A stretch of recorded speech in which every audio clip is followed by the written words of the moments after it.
ಶಿವಮೊಗ್ಗದ ಊರುಗಡೂರಿನಲ್ಲಿ ಹತ್ಯೆಯಾಗಿದ್ದ ಬಾಲಕ ಸಂಕೇತ್ ಸಮಾಧಿಯನ್ನು ದುಷ್ಕರ್ಮಿಗಳು ಭಗ್ನಗೊಳಿಸಿದ್ದರು. ಈ ವಿಷಯ ತಿಳಿಯುತ್ತಿದ್ದಂತೆ ಸಂಕೇತ್ ಸಮಾಧಿ ಬಳಿ ಆಗಮಿಸಿದ ಶಾಸಕ ಎಸ್ಎನ್ ಚನ್ನಬಸಪ್ಪ ಸಮಾಧಿ ಸ್ಥಳವನ್ನು ಪರಿಶೀಲನೆ ನಡೆಸಿದರು.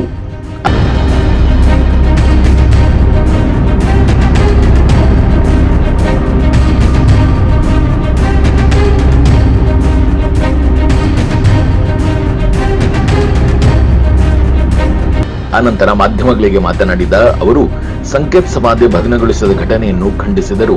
ಸಂಕೇತ್ ಹತ್ಯೆ ಮಾಡಿದ 7 ಜನರನ್ನು ಪೊಲೀಸರು ಬಂಧಿಸಿದ ಬಳಿಕ ನಾವು 7 ಜನ ಎಂದು ತಿಳಿದುಕೊಂಡಿದ್ದೆವು.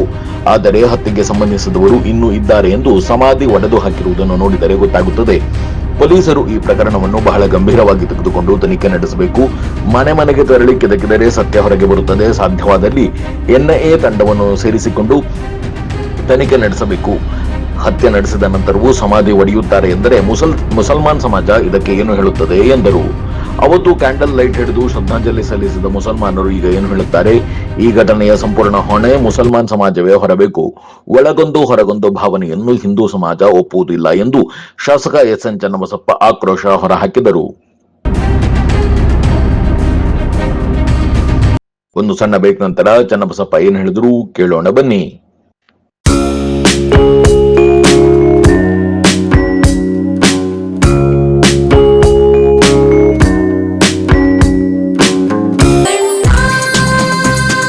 ಸರ್ಫಾ quotes, ಸರ್ಫಾ coats,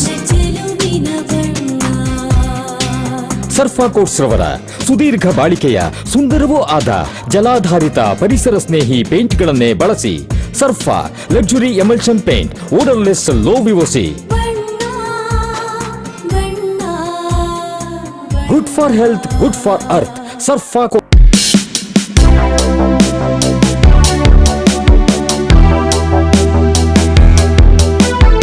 radio iodine therapy, ನಿಖರವಾಗಿ ಪರಿಗಣನೆ, ನೇರ ಚಿಕಿತ್ಸೆ. ಹೈಪರ್ ಥೈರಾಯ್ಡಿಸಂ ಮತ್ತು ಥೈರಾಯ್ಡ್ ಕ್ಯಾನ್ಸರ್ಗೆ ಸೂಕ್ತ ಚಿಕಿತ್ಸೆ ಹಾಗೂ ಆರೈಕೆ ನಮ್ಮ ನಂಜಪ್ಪ ಲೈಫ್ ಕೇರ್ ನಲ್ಲಿ ಲಭ್ಯ. ಸಂಪರ್ಕಿಸಿ ನಂಜಪ್ಪ ಲೈಫ್ ಕೇರ್, ಗಾಡಿಕೊಪ್ಪ, ಸಾಗರ ರಸ್ತೆ, ಶಿವಮೊಗ್ಗ. ಮೊಬೈಲ್ ಸಂಖ್ಯೆ 9686262990. ವಾಸವಿ ಪಬ್ಲಿಕ್ ಸ್ಕೂಲ್, ಕೋಟೆ road, Shivamogga.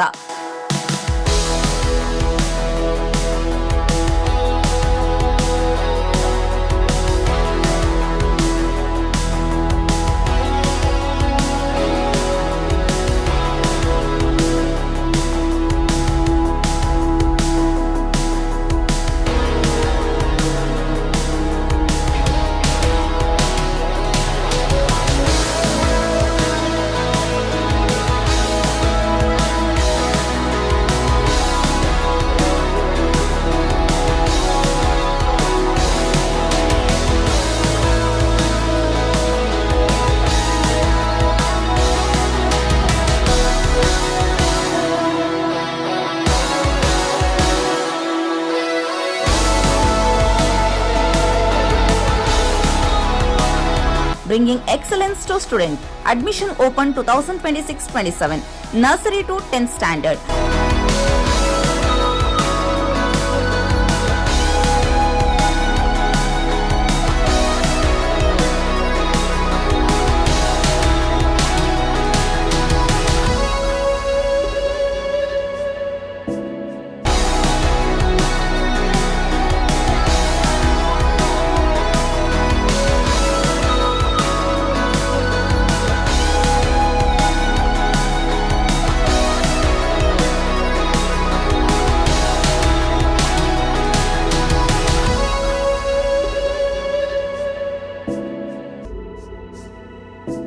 Innovative learning program, safe and supportive community, holistic character development, fun activities, track students' performances with class sati, celebrate their progress, attractive discount on single fee payment.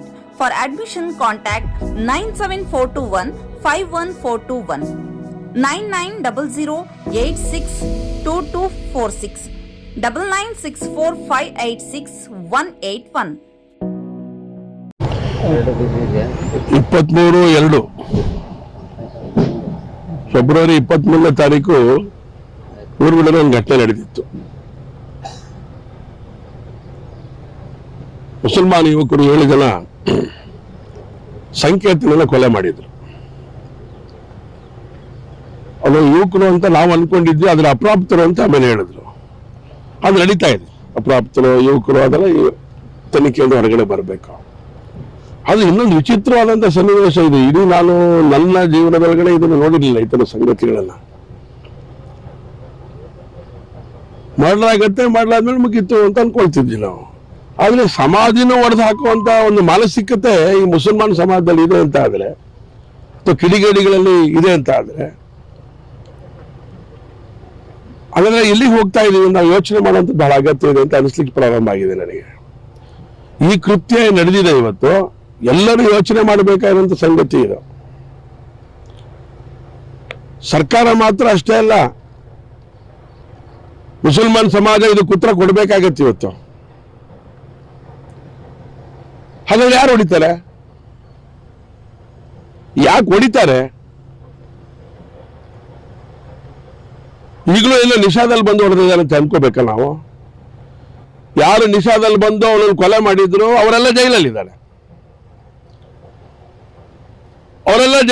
ಆದ್ರೆ ಇಲ್ಲಿ ಅದೇ ಸಂಕೇತನ ಶವ ಸಂಸ್ಕಾರ ಮಾಡಿರುವಂತ ಸಮಾಧಿ ಏನಿದೆ ಅದನ್ನು ಒಡೆದಾಕ್ತಾರೆ.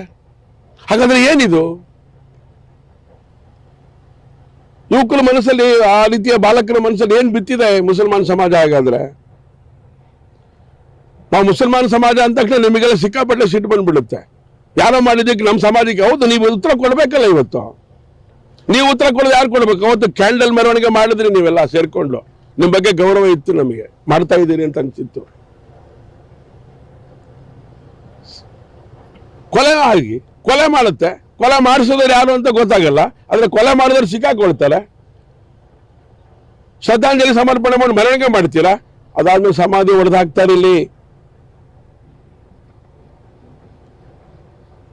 ಯಾರು ಉತ್ತರ ಕೊಡ್ತೀರಾ ಹಾಗಾದ್ರೆ?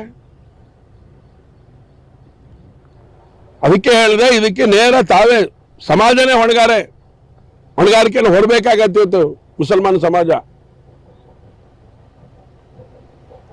ನೀವೆಲ್ಲ ಮಾಡ್ತೀರಿ, ನಮಗೆ ಪ್ರಶ್ನೆಗಳು ಕೇಳ್ತಾರೆ ಜನ. ಮಾಡೋದು ನೀವು, ಉತ್ತರ ಕೊಡ್ಬೇಕಾದ್ರೆ ನಾವು. ಇದು ಯಾವ ಗ್ರಾಚಾರ ರೀ? ಮರ್ಡರಾಗೋದು ಹಿಂದೂಗಳು,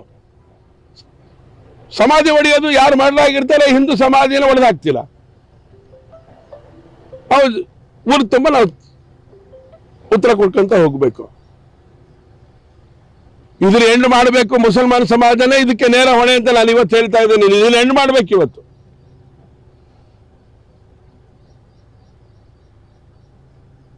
ನಿಮ್ಮ ಜವಾಬ್ದಾರಿಯನ್ನ ಇವತ್ತು ಪ್ರಕಟ ಮಾಡಬೇಕು. ಹೀಗಾಗಿದ್ದಕ್ಕೆ ಯಾರನ್ನು ತಲೆ ಕೆಡಿಸ್ಕೊಂಡಿದ್ದೀರಾ ಮುಸಲ್ಮಾನ್ ಸಮಾಜದವರು? ಅವತ್ತು ಬಂದ್ರಲ್ಲ ಬೆಂಕಿ ಮೇಣದ ಬತ್ತಿ ಇಟ್ಕೊಂಡು.